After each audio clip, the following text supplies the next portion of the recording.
Hello everybody, welcome back to my YouTube channel. Welcome back to my YouTube channel. Oyundi Fuduperani Mashapa, Mwananyana Wamuvenda. And if you're here for the first time, welcome. If you're a returning subscriber, a veteran in this channel, welcome back for yet another exciting episode of Risk Money and Insurance. So today I have a very interesting topic. This was actually something that I had to do a video on some time back, but then life gets in the way, things happen, and it was after I did the investment video last year, right? I will put the link to that video in the description box below, just so you can go back if you haven't watched the video where we were talking about direct and indirect investments. And someone said to me, but what is the difference between investing and gambling? And I thought, wow, that is actually a good question. So today in this video, we are addressing, investments. We are addressing savings. We're also addressing the issue of gambling because there's Betway, as we know, and a lot of people are just like hyped up about it as well. But today we're just unpacking what is actually the difference between the three, And so without wasting time, I would like to open this video with a quote that I found really interesting, just like as the opening statement in this video. So it says, it's from The Secret of a Millionaire Mind. It says, poor people see a dollar as a dollar to trade for something that they want right now. Rich people see every dollar as a seed that can be planted to earn $100 more, then replanted to earn $1,000 more. I think you get the picture.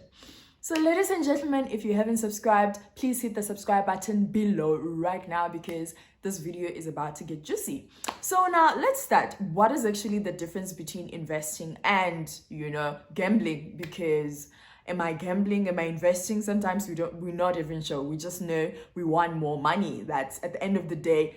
Say for naimali, guys. Like, who doesn't want money? We all want money, and there are so many scams that are going on around because bottom line is we all want money. We want it. So let's start with investing versus gambling. And I think I will just break it down using three main points. The first one is ownership. The second one is the time factor. The last one is sort of like diversification or the risk involved, right? So when it comes to you gambling, right? When you gamble, you put down your money, but in exchange of putting down that money, you don't get anything in return. You don't own anything. In essence, you don't really own anything besides that ticket that they give you. That's all that you essentially get. For example, if you are going to bet, lotto, for example, one day is one day. But you have higher chances of actually being struck by lightning, 3 times before you can actually hit the jackpot. So it's things like that. You own just a ticket, which is like worthless. It doesn't mean anything. But when it comes to investing, you actually own something. If you invest money in shares, for example, you own a particular, number of shares within that company or a fraction of shares within that company. If you invest in a unit trust, you own a certain number of units. So there's sort of like something attached, sort of something that is attached to the investment that you own, It's not like you're just putting away your money and then you don't own anything. So that's like the first difference. If you want to know, am I investing or am I, actually gambling? What do you own after investing your money? That's number one.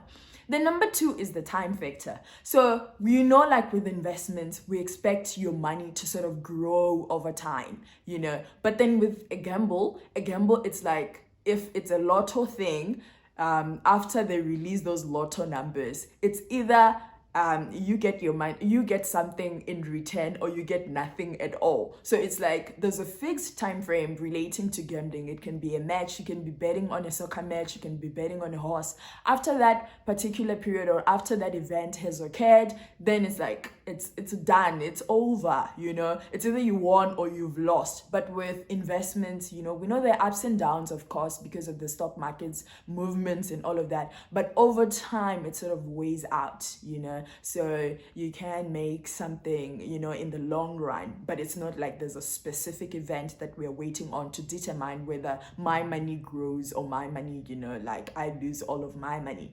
And with the last one, diversification, is that when you gamble, you can't diversify your losses. You're giving Lotto your money.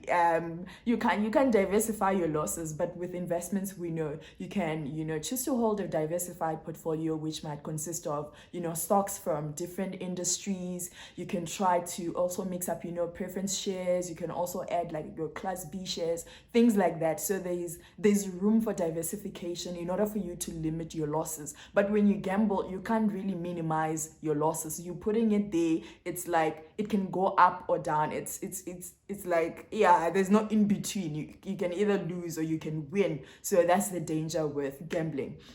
And then the second part, which I think a lot of people sort of like, yeah, I mean, a lot of us do this, is either you invest or you save, but very few of us know what we're doing, whether we're investing or saving. So let's now tackle that part. So when it comes to investing, as I've mentioned earlier on, you are sort of investing your money in order for you to grow, for your money to grow over time. So the aim when you invest is you are trying to create wealth, you are trying to build wealth. And with that means that you are taking on risk, of course, but then the risk can be diversified by in terms of like how are you investing, where you're investing, who are you investing with.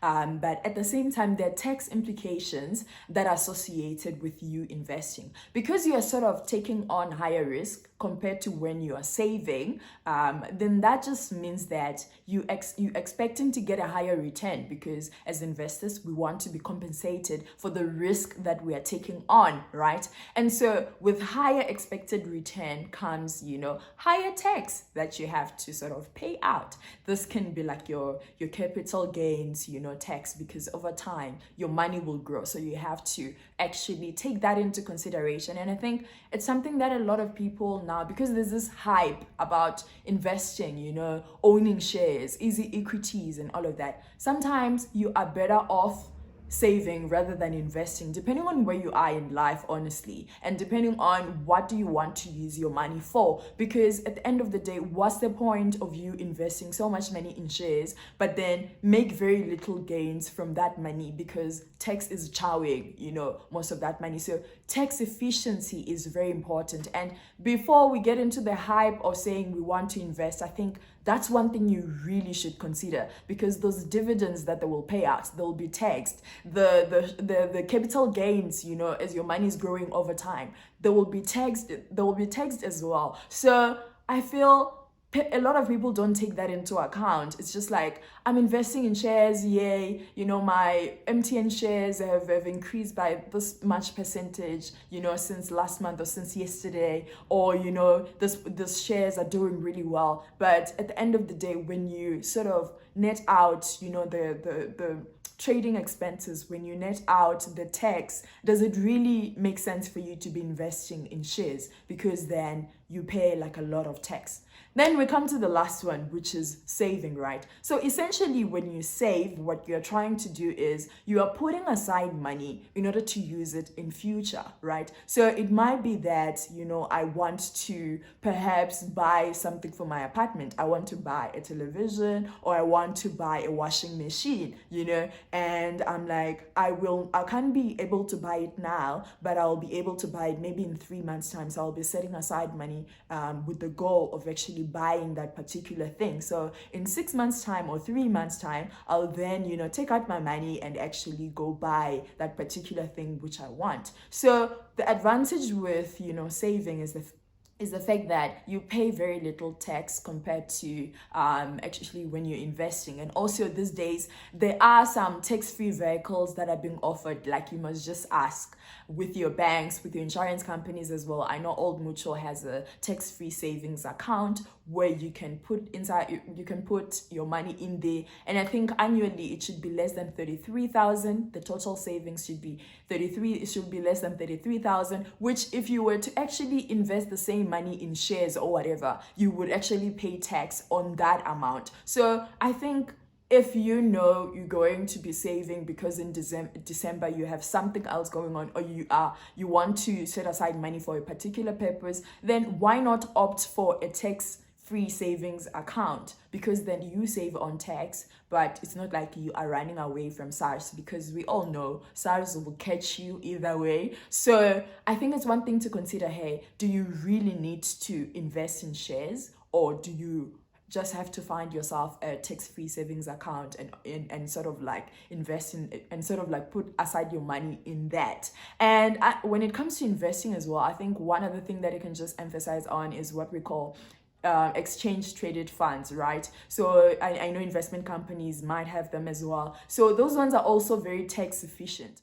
Is very important when it comes to saving, investing, and you must just look at your options, like, yeah, look at your options and make an informed decision, because at the end of the day, we want to grow our money. At the end of the day, we want more money. And we've come to the end of the video. This was pretty short, and I hope though you learned a thing or two.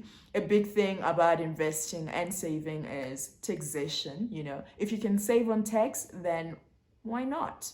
Why can't you save on tax? Because already we know SARS is on our back. We are paying SARS, left, right, and center. But at the end of the day, we need to be responsible citizens.